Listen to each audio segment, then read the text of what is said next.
There's immense power in a story.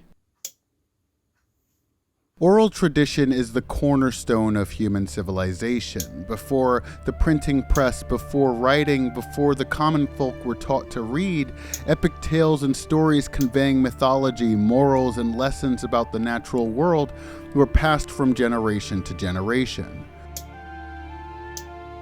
Much of medieval Europe is dominated by Christian Catholicism, which held that Jesus Christ was the Son and reincarnation of God, the ultimate authority over heaven and earth, and that the Bible, consisting of the Old Testament and New Testament, was the ordained Word of God, which told the story of God's will for the world and Jesus' travels, suffering, and sacrifice for humankind.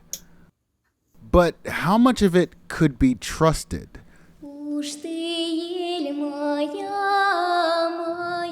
The majority of people in medieval times could not read or write, so they could not read or reproduce the Bible's pages themselves, even if they managed to obtain a copy. This means their word of God would have to be passed to them through a medium, a priest, or other holy figure. These early sermons were also held in Latin as opposed to the common tongue, and would have to be translated for those who did not know the language. So for an average working person looking for divine answers to the world's problems, they would be placing their lives and faith not only in God and the Bible, but also in an odd and unending game of socioeconomic telephone. The nature of storytelling creates an interesting dynamic. If you assume everything you're hearing is true, that it's not all just a fairy tale, a fabrication, then the storyteller is elevated to a position of some authority. The storyteller becomes the informed, the knowledgeable, the knower, if you will. And the one to whom the story is being told is the unknower, the foolish, the uninitiated. And in this way, that which is unknown, which lies beyond the farthest reaches of what can be seen or heard, becomes immensely powerful. Mystery is perverted into fantasy and legend. Enigma shapes the nightmares which haunt people's minds and shape their actions, both good and bad. If an ordinary person finds a black book, he should not read it to its end. Otherwise, chorts will find him. They will attach themselves to him and torment him for the rest of his life. He will be forced to corrupt livestock, poultry, and other people. Such books are referred to as black pages. In some ways, black pages are like the Bible, but written with white ink on black paper. Black pages are the word of Satan, whereas the Bible is the word of God. You should read neither of these books to the end.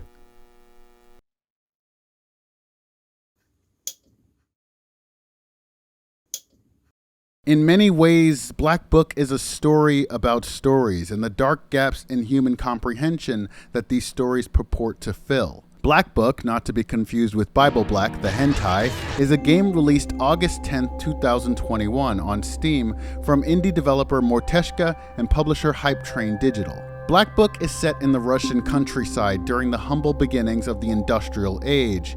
The advent of machines and modern industrial systems come to clash with the Christian and pagan traditions that reigned before. Black Book follows Vasilisa, a budding witch who inherits a book of spells and demons, the titular Black Book, from her adoptive grandfather, Old Yegor. After the mysterious death of her betrothed, Vasilisa is urged by Yegor to complete a special ritual within 40 days to unlock the seals of the Black Book and obtain a wish to bring her betrothed back to life.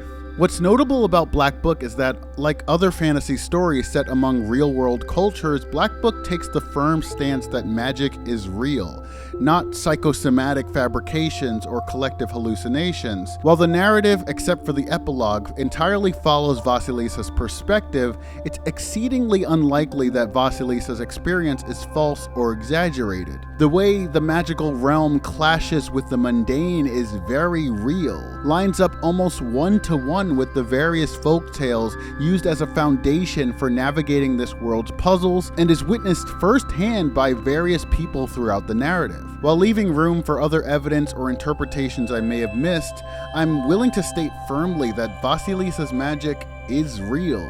That is to say, the events we see depicted in the narrative actually happen. This is not the magic is the friends we made along the way sort of tale, which means that demons are real, which means that hell is real, which means that curses are real.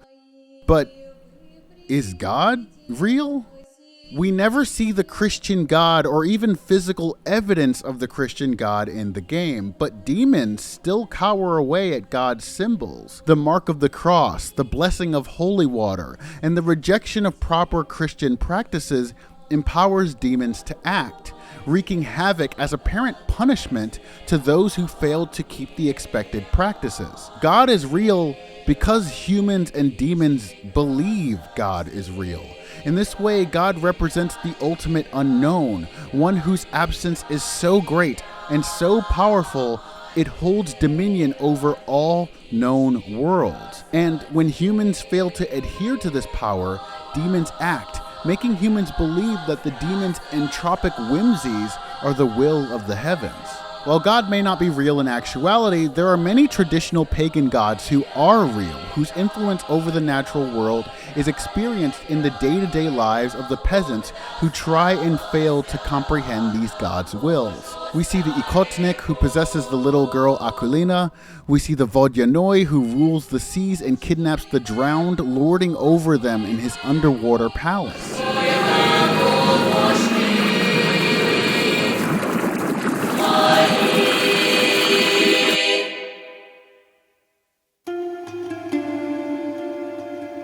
These beings aren't demons in the strictest sense. I'm kind of having trouble coming up with another word for them.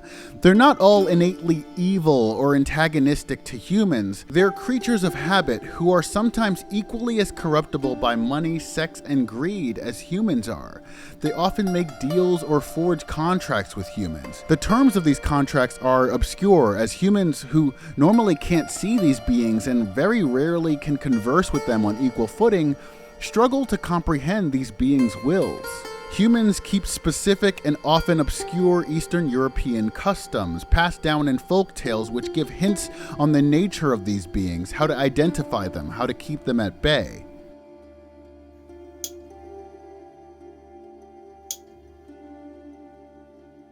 The gameplay of Black Book goes a long way in helping the player immerse themselves in the horrifying dark fantasy of these real-world folk tales.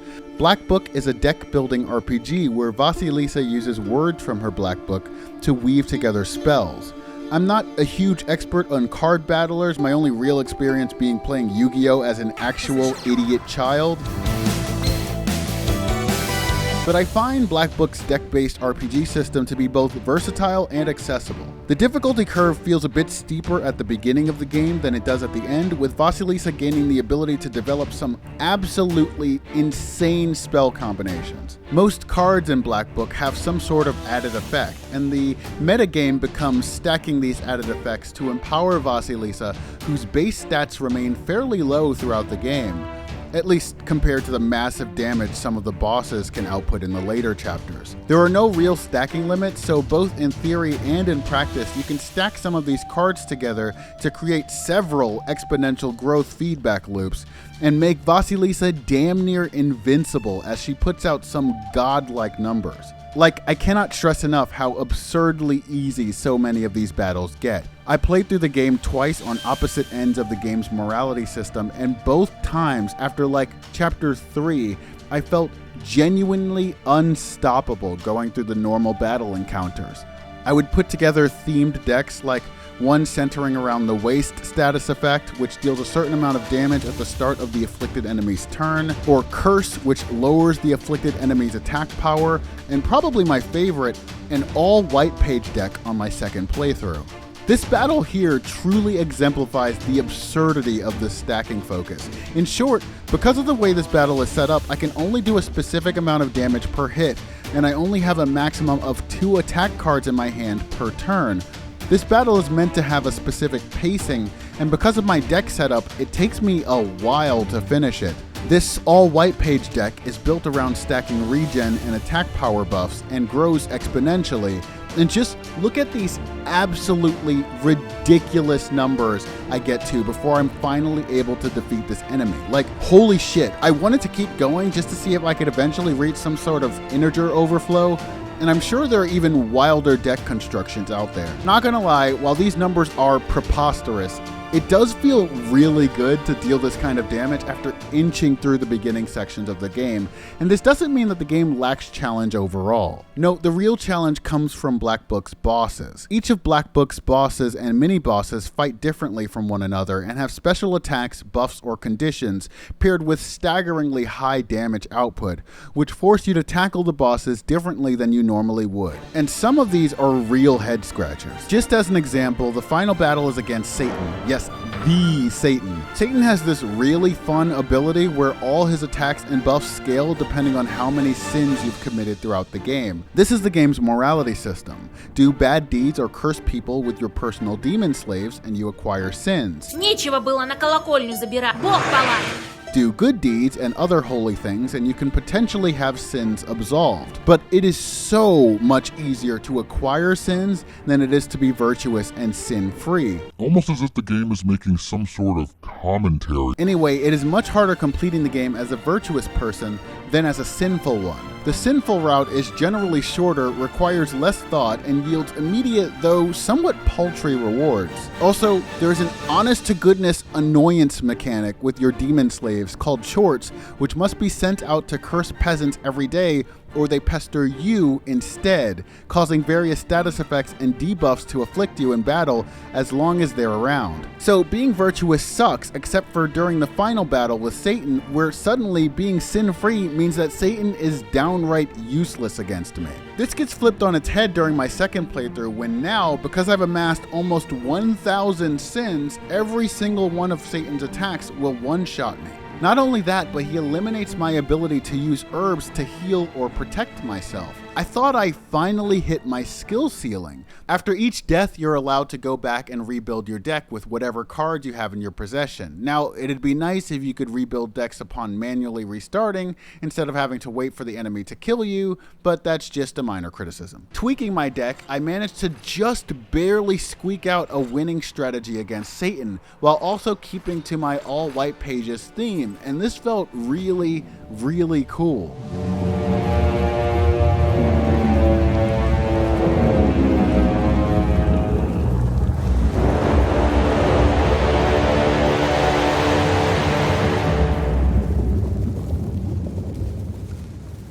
Though there are many times when building your deck around a specific theme means when you come across a boss with a specific resistance or gimmick, suddenly your entire deck is no longer viable. Most annoyingly, with my waste-based deck, some enemies are just completely immune to the waste status effect, which frustratingly means you have to die on purpose and then build a new deck on the spot to combat them. Thankfully, the game allows you to keep 3 built decks on hand at any given time, so you can always go back to an old deck when you want to.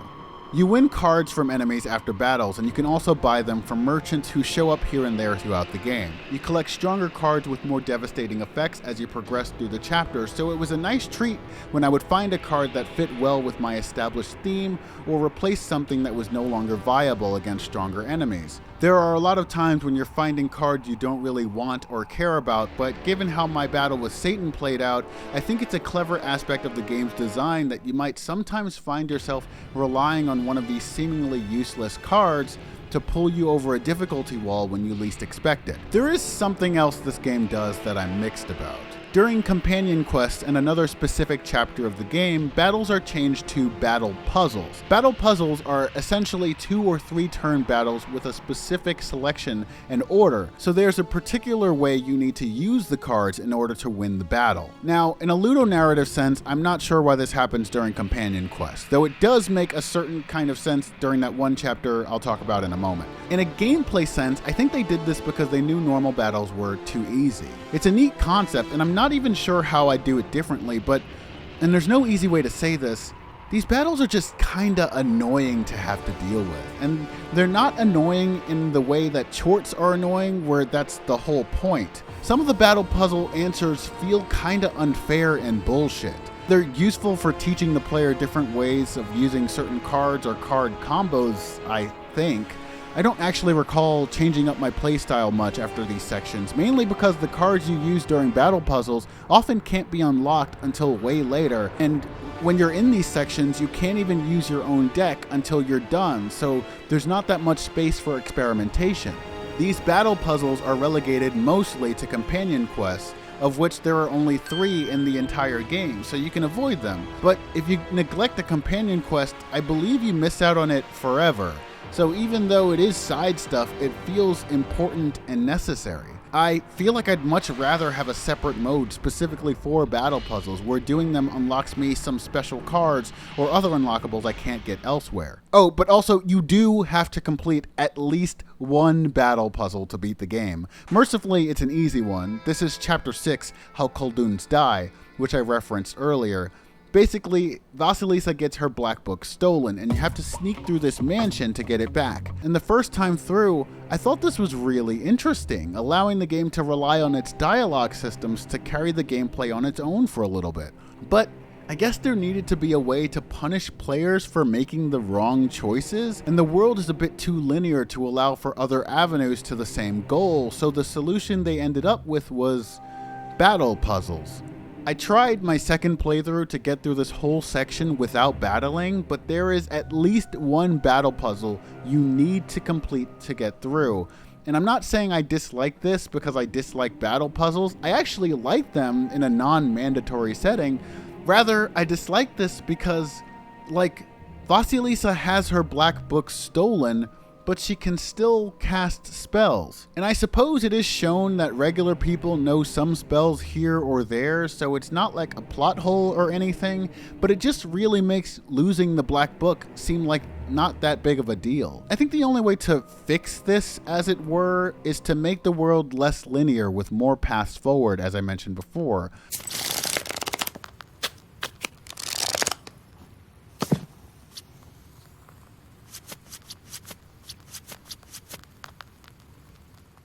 Lastly, there's Durak, which I believe is a traditional Russian card game, and honestly, I couldn't figure it out. Didn't like it. I can't understand most traditional card games. Like poker, fuck that noise. Durak is used as a gameplay tool in some situations where instead of battling or talking your way out, you just play a game of cards. And there are some perks that allow you to cheat, but because I could never really get past the learning curve, I quickly lost interest in it. I do like the idea, though, of having a minigame provide other avenues of progression and interaction. This game does a lot with its narrative and dialogue systems, to the point where the dialogue is more a focus on the gameplay than the combat. So let's explore a bit of how the dialogue game plays out.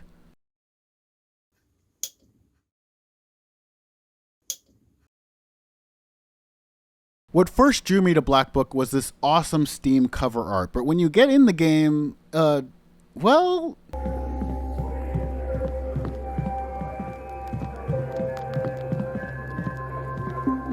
yeah, the graphics leave a bit to be desired, but, and this is a thick but, the graphical quality of the game manages to do a lot with very little. Battle animations are simple, very function over form, but using interesting framing, lighting, and special effects, there are a ton of scenes, moments, and battles in this game that manage to be memorable and emotional despite the lack of a AAA graphics budget.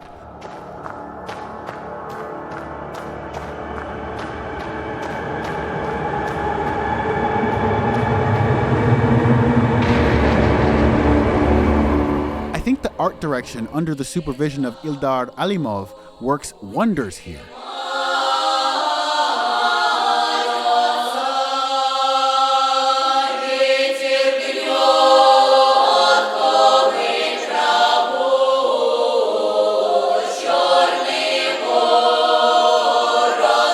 The game's action is told through D&D style vignettes whenever you visit a new area, and much of the game's story is told in a 2D visual novel style, with the 3D elements serving as a backdrop and accentuation of key areas or story moments. The narrative is told in 7 chapters, with multiple quests within every chapter. You have a basic world map spanning areas of interest, and each area you land on gives you one of these vignettes where something is unlocked as a reward for exploration, or a choice has to be made, usually with some immediate consequence like a battle, a health penalty, or an item being found. There's an overall theme for each chapter and the quests that comprise them, so there's a good deal of forward momentum as you stop in area after area. Some areas might even reveal hidden paths and secrets, which unveil side stories and other collectibles. You play as Vasilisa, who's a really fun main character. She manages to exude both innocent naivete and what can only be described as peasant girl sass. Уж никто тебя и не перебьет. Да я хоть 5 штофов водки хабарысну. Хошь верь, хошь нет. Сама-то она вряд ли найдет. Хватит свистеть! Шалами да балами. Это не шутки, Федька! I played this game in Russian with English subtitles because even though a lot of the Russian and English voice actors are the same, the Russian dialogue felt a lot more emotionally convincing and compelling. Now, this is a bit of an issue when occasionally there's a line of dialogue whose subtitles aren't translated, like, at all, so I've got no idea what the characters are saying, but that's pretty rare. And Vasilisa, brought to life by Christina Sherman, is a really nice dark fantasy character to follow. Боишься? Да, от котов проходу нет. Хорошо, что их армия царя-батюшки в ежовых рукавицах держит. Vasilisa is a knower and uses her knowledge of folk tradition, mythology, and her black book of spells to influence the lives of those around her in both subtle and great ways. What's most compelling about this tale, I think, is that each of the chapters and vignettes starts off as an isolated mystery. Why isn't the windmill running? What happened to the missing salt factory worker? What is the mermaid's identity? How did this town become trapped in the forest? Who is trying to sabotage this wedding? Because of this element of mystery and the Eastern European folklore the game is based on, it starts to feel like you're uncovering the secrets of some side quest in like a Witcher spin-off. The game gets equally as dark as The Witcher 2. This focus on mystery lends itself really well to a dialogue system that rewards the player's sense of exploration and discovery.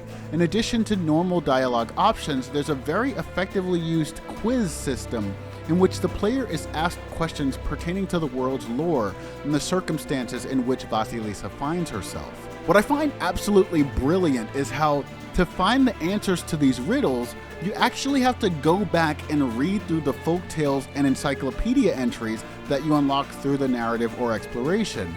Now, some of the questions can still be a bit iffy and unclear, and there's no way to sort through the folktales or encyclopedia entries by latest found or by topic or alphabetical order, so especially in the late game, sifting through these can be a real chore. And there's this super annoying glitch that happens whenever you have a controller plugged in, where the encyclopedia entries will automatically scroll to the top. And the only way to get it to stop is you have to turn off the game, unplug the controller, and then reboot the game again. But overall, both the concept and execution of these lore-based quizzes, which reward exploration and help with character and narrative progression, are fantastic. Key terms and other real-world concepts are highlighted in text, allowing you to hover over them for quick synopsis or definition. That's a really cool feature. However, there's also no text log to be able to go back and read dialogue you may have missed, which makes it annoying if you accidentally skip anything or if the text isn't translated. But all in all, I think this dialogue system holds the game together really well. Having utility for the collectibles, letting them give you hints which can be used to unlock secrets through the player's own choice. It reminds me of this one side quest in Baldur's Gate 3, which I've been playing a lot of recently, where you have to go into this tower and find these secret passages of poetry, which are basically answers that you give to an NPC later on in order to unlock certain dialogue and narrative secrets.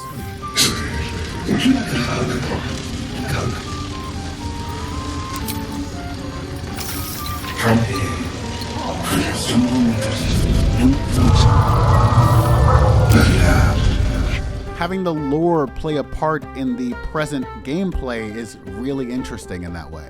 This system carries the game, and even save scumming as I did to get everything right, because this game mercifully autosaves every time you enter a new area, it still felt like I really had to read through the folktales and pick up on hints and context clues to make my choices carefully. This comes to a climax during Chapter 4, How Aleshi Walks the Forest, which is basically a whodunit, as Vasilisa speaks to the witnesses and gathers clues to try to figure out why this old town Nimzia and its people are trapped, magically prevented from leaving the forest. I wasn't terribly scientific in either of my playthroughs, so there's undoubtedly a ton that I missed, but ultimately it was unlocking a specific story and reading the clues within it that unveiled the secret entity, the Leshi, who caused the town to disappear. I think it's genuinely cool how the game breaks its established flow and rhythm and relies on its exploration, characters, and dialogue to make this whodunit come to life. But my favorite chapter is actually Chapter 2, How to Visit a Vodyanoi. Chapter 2 centers a mermaid who lures a salt worker into the ocean, the Vodyanoi's domain. What starts as a basic video game quest of kill the Vodyanoi, restore peace to the human realm, develops into this bittersweet tale of a dead girl who drowned, becoming the Vodyanoi's slave and losing her memory of her time alive. Her father, the salt worker, hardens himself, trying desperately to move on from the cold truth that his negligence sealed his daughter's fate. And in the end, they get the chance to speak to each other once more, but even if the mermaid is freed, they cannot be reunited as a family. Однажды мы снова встретимся. Прощай, отец. Русалка улыбается Соливару и растворяется в белом свечении.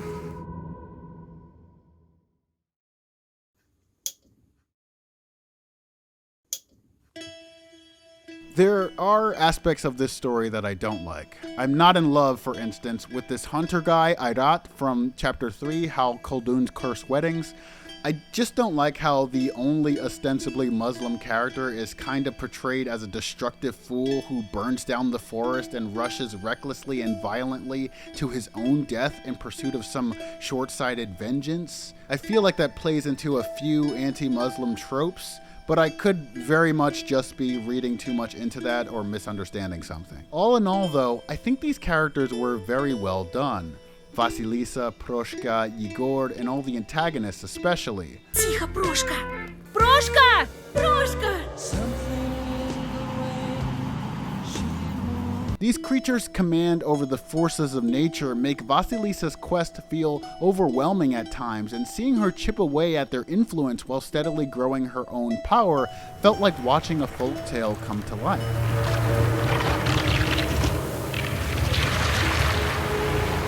But the true horror of this experience lies, I think, in the subtext beneath the defined relationship between the mortal realm and hell. As mentioned before, there is power in what humanity cannot understand, the gaps between the mortal and demonic realms. Knowers like Vasilisa purport to fill the gaps in understanding, forcing demons to bend to their will or dispelling demons entirely. It's this dynamic that sets up the plot twist somewhat effectively. Another knower, Alexander, is a rich noble who seeks to use the influence of the Black Book to create a world in which demons are enslaved on a mass scale to run society for the benefit of humankind. Demons would perform labor so that humans could live in luxury. It's the sort of thing we should be doing with this AI hype and paying people to exist with universal basic income instead of letting robots steal their jobs and having them die in sickness and poverty. But anyway, it's an interesting proposal, having demons, which are seen as inherently evil creatures, work for the benefit of humanity. It calls into question if what Vasilisa has been doing with her demons is all that different, assuming she has been putting her demons to work and cursing humans. And it raises all sorts of fun ethical questions like, do demons deserve human rights? But what I wasn't expecting is what gets revealed when Vasilisa visits hell itself. It's revealed that demons have their own society, their own hierarchies. Their desire is to punish sinners, sure, out of some impulse as natural as eating or sleeping, but there's more going on. Your tour guide through hell explains that sinners used to be punished individually with torture related to their sin, but things have changed. Torture has become an industry, mass-produced, with sinners passed about for torture as if running down a conveyor belt. Введение смерти под названием «непрерывная пыточная». Батюшки! У каждого черта своя операция. которую он выполняет раз за разом. Таким образом, каждого грешника смерть пытает всеми возможными способами, усердно, не пропуская ни аршина. It's here where we start to see that demons might not be the true evil behind the scenes. In fact, demon society is beginning to mirror the industrialization of the human world. Demons gamble, they collect gold and pretty things. They study for demon exams, and their pursuit of progress looks uncannily like human progress. Even though, we're discussing torture, it's hard not to feel that in the transition to the mechanical, the formulaic, something is lost. Hell, like the humans before them, is beginning to lose its soul. Like the advent of technology makes the experience of living, sinning, and dying that much more impersonal, meaningless. I'm not sure if the game is making a definitive stance like technology is bad lol, but I do believe it's accentuating the inherent sadness of old traditions and beliefs being cast aside or forgotten. How old chewed beliefs were lost or altered when Christianity took over, and how Christianity and folk tales lose power as industrialization rises. As gods are forgotten, their power wanes, or they lash out in spiteful anger at being slighted. And those unknowers, none the wiser, attribute new tales and myths to old punishments.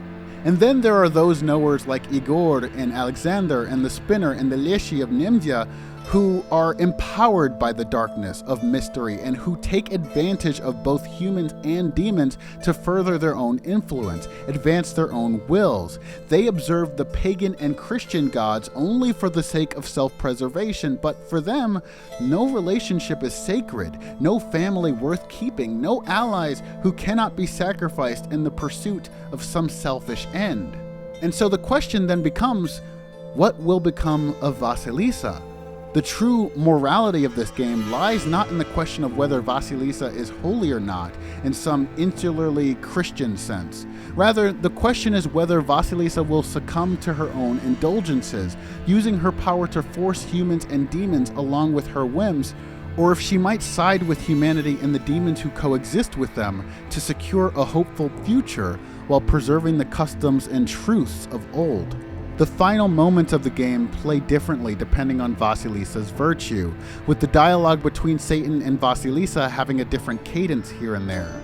There are 4 or potentially 5 endings to Vasilisa's story: marry Satan, take Satan's throne, escape hell, or destroy the Black Book. I say potentially 5 because I do not know if the escape hell ending is different depending on Vasilisa's sin or virtue. No matter what, Vasilisa disappears, fading into the vast authority of the unknown. There are these dreamlike shots that show as the credits roll, demons taking over, demons led by Vasilisa, Vasilisa reunited with her betrothed, or Vasilisa passing the book down to a girl named Aquilina. But given the context, I feel that these shots are meant to be read as symbolic and not direct consequences of Vasilisa's final choices.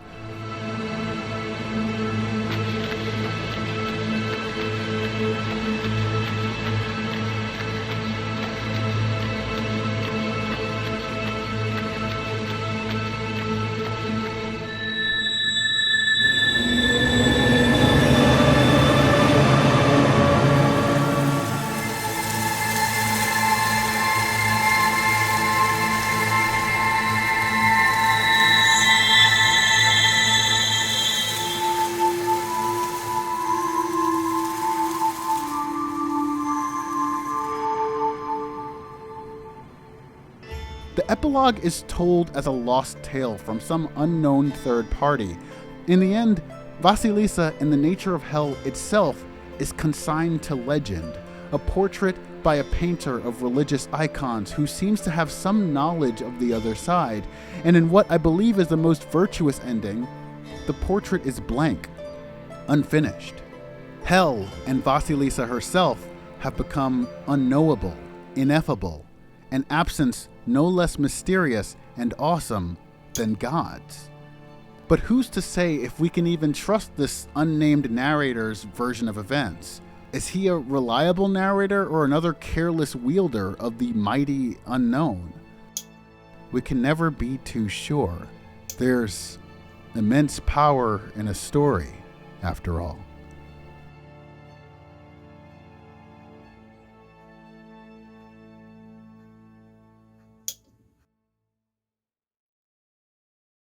So my heart's racing as I record this, and I don't know why it is, but I guess I'm just incredibly nervous to speak about this.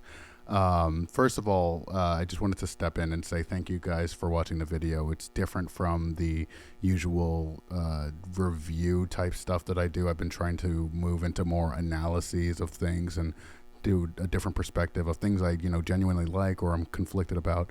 But I really hope you enjoyed it. I hope it landed the way I intended it to. But I wanted to come on here for a second and just address the absolute madness that's going on in the world right now. And, there's a genocide going on, and it's being perpetrated by Israel and aided and abetted by the United States government and various other Western powers.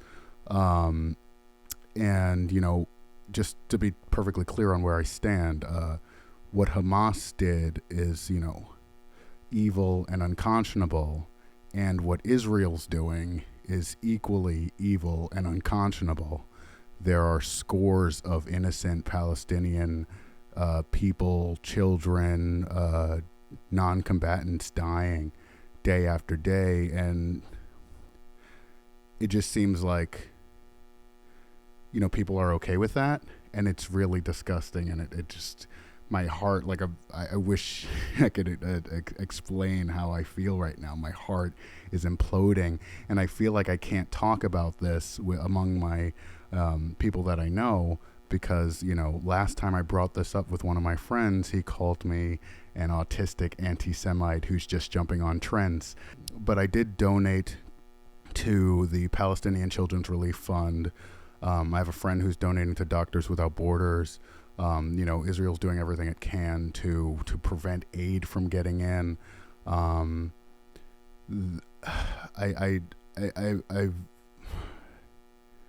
It sucks. It sucks. Yeah, I felt the need because I am kind of scared to say it anywhere else. I just felt the need to, put it here in writing, in ink. This is where I stand, and I hope it means something to someone. I'm not really an activist myself. I don't go out to protests and everything. I don't stand on picket lines or whatever. So this is, I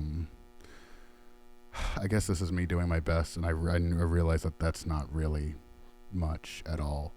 But I do hope it reaches someone who needs it. I don't see an end to this, unfortunately, given our current leaders. But all we can do is hope and have solidarity. So I know the YouTuber Sean has been doing fundraising. Hassan Piker, the streamer, has been doing fundraising. There are a lot of good lefty voices that are talking about this stuff, and I think it's really important. And hopefully they continue to as Sean said in a recent video he did, just kind of promoting his Twitch charity stream. It does seem like the tide is changing as far as the sentiment on what's going on, the absolute atrocities that have been going on for decades. It seems like the tide is finally changing as far as sentiment goes, but it does feel like an uphill battle, and I just really hope. It's just so disgusting and frustrating to see how easy it is for people in Western liberal countries to just sort of just be okay with the mass slaughter and bombing of innocent, usually brown people. And, we saw this after 9/11. We're seeing it again right now. I don't know how to end this. I felt the need to say this because my heart, I'm trembling. My heart is like, oh my God, it feels like a knot is in there. I say, oh my God, I'm not a religious person at all. I don't know if that was clear from the video I just did, but good luck out there, guys. Stay strong and be safe. And thank you for watching. Take care. Have a good one.